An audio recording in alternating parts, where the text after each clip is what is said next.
नमस्कार दोस्तों। समुद्र जिसे हमेशा इंसान ने सीमा माना, लेकिन अरब में बैठे कुछ कंट्री उस सीमा को भी चैलेंज करने लगे। उस कंट्री ने कहा, अगर हमारे पास जमीन कम है तो हम समुद्र के बीचों बीच में जमीन पैदा करेंगे, और वो जमीन कोई आम जमीन नहीं होगा। उस जमीन को कुछ इस तरह से डिजाइन करेंगे जो पृथ्वी पर कहीं ना हो। अब सवाल था क्यों और कैसे, क्योंकि समुद्र किसी भी चीज को अपने बीचों बीच टिकने नहीं देता है, कुछ ही मिनटों में उसे तबाह कर देता है। इसीलिए सबसे बड़ा सवाल था कि अगर समुद्र के अंदर जमीन पैदा करना है तो कैसे। लेकिन वहां के इंजीनियरों ने वही किया जिसे कभी इंसान ने नहीं तो सोचा था और नहीं तो किया था। जी हाँ दोस्तों, मैं बात कर रहा हूँ सऊदी अरेबिया की। मैं बात कर रहा हूँ पाम जुमेरा की। दोस्तों, सऊदी अरब के सरकार के दिमाग में एक खुरापाती डिजाइन आ गया था। एक ऐसा डिजाइन, एक ऐसा आइलैंड जो किसी ने कल्पना नहीं किया था, जो किसी भी कंट्री ने सोचा भी नहीं था। वो सऊदी अरब के सरकार के पास वो डिजाइन उनके टेबल पर रखा हुआ था। बस देर थी तो उस पर काम करने की। देर इसलिए नहीं थी कि वो काम नहीं करना चाहते थे, देर इसलिए थी कि समुद्र के तूफान और समुद्र के पानी को कैसे हम रोक पाएंगे और कैसे हम उससे बच पाएंगे। दोस्तों, ये सिर्फ एक आइलैंड की कल्पना नहीं थी, बल्कि धरती पर उगा हुआ एक ऐसे नक्शे की कल्पना था, एक ऐसा आइलैंड का कल्पना था जो मानवता के लिए लगभग नामुमकिन था। दोस्तों, ये कहानी है पाम जुमेरा की, जहां हर रेत का कण वहां की इंजीनियरों का लड़ाई, हिम्मत और पागलपन का सबूत है। 2000 के दशक में दुबई दुनिया के बिजनेस का हब बन रहा था, लेकिन उसके सामने एक बहुत बड़ी दिक्कत थी, क्योंकि उसके बिजनेस का मेन स्रोत था ऑयल इंडस्ट्री।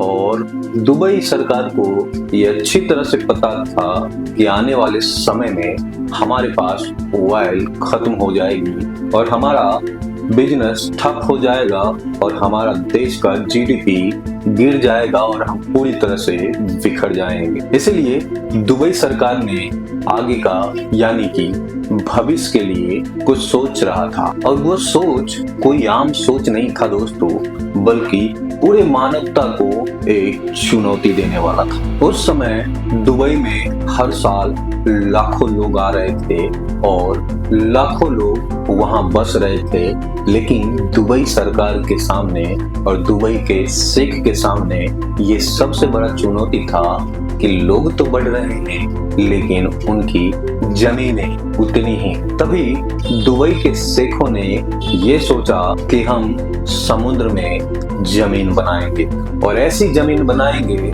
जो दुनिया के नक्शे पर ना तो कभी होगा और ना है। शेख की इस बात को सुनकर उनके इंजीनियर चुप थे, क्योंकि उनका जो ये प्लान था ये साइंस के बिल्कुल खिलाफ था, और इसी वजह से वो इंजीनियर मना कर रहे थे इस प्लान पे काम करने से। लेकिन शेख ने कहा, इम्पॉसिबल उनके लिए होता है जो ट्राई नहीं करते। इसके बाद दुबई के शेखों ने इंजीनियर के सामने पूरा प्लान रखते हैं, और उस प्लान में यह होता है कि हमारी जमीन कुछ इस तरह से रेडी हो जो कि सैटेलाइट से भी दिखे, और वो ऊपर से देखने पर ऐसा लगे कि कोई पेड़ है। वो पेड़ की ढांचा में होना चाहिए, मतलब जो भी वहां की जमीनें हैं वो पूरी तरह से एक ट्री होना चाहिए। और ठीक वहां का इंजीनियरों ने वैसा ही जमीन को तैयार किया, जो कि सैटेलाइट से देखने पे ऐसा लगता है कि कोई पीपल का पेड़ या बर का पेड़ मौजूद है। लेकिन ये कोई आम जमीन नहीं है दोस्तों, यहाँ पे 600 फुटबॉल के मैदान बनाए जा सकते हैं। इसके बाद दुबई अब दुबई नहीं रहने वाला था। दुबई के सर पे एक नया ताज आ चुका था और वो कोई मामूली ताज नहीं था। ये एक ऐसा ताज था जिससे कि टूरिज्म को बढ़ावा मिला और बाद में उसकी ऑयल इंडस्ट्री जब खत्म हो गई तो फिर टूरिज्म इंडस्ट्री उसका जीडीपी को संभाल लिया। दोस्तों, समुद्र में जमीन बनाने के लिए दो चीजों की जरूरत थी, पहला रेत का कण और दूसरा हिम्मत। लेकिन दोस्तों, ये रेत का कण दुबई की रेगिस्तान वाली नहीं चाहिए था, क्योंकि दुबई की रेगिस्तान का कण मुलायम होता है जो कि पानी का दबाव को झेल नहीं पाता।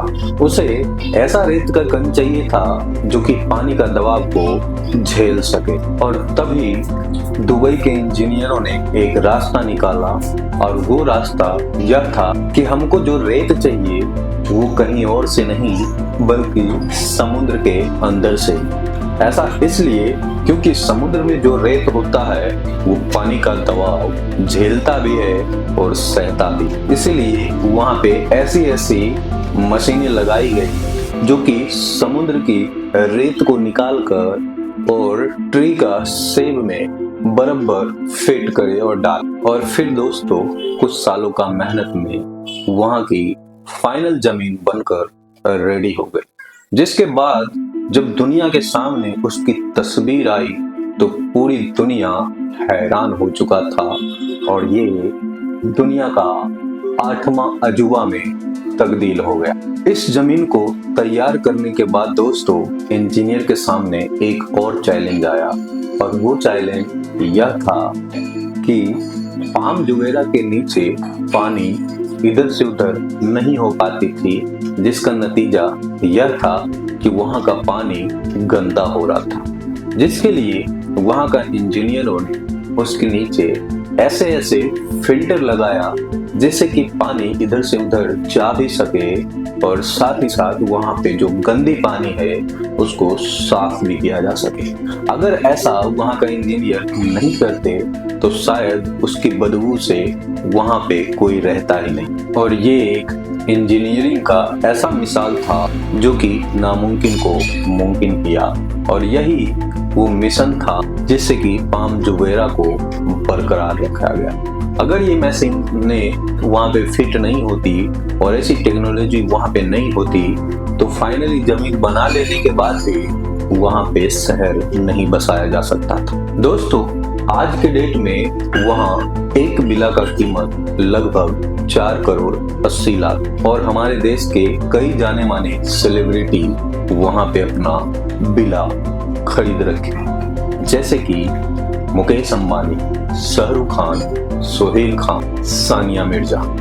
ये चारों सेलिब्रिटी का वहां पे खुद का घर। दोस्तों, पाम जुमेरा कोई आइलैंड नहीं था बल्कि दुनिया के लिए एक ऐसा संदेश था कि उनकी डिक्शनरी में नामुमकिन शब्द नहीं है।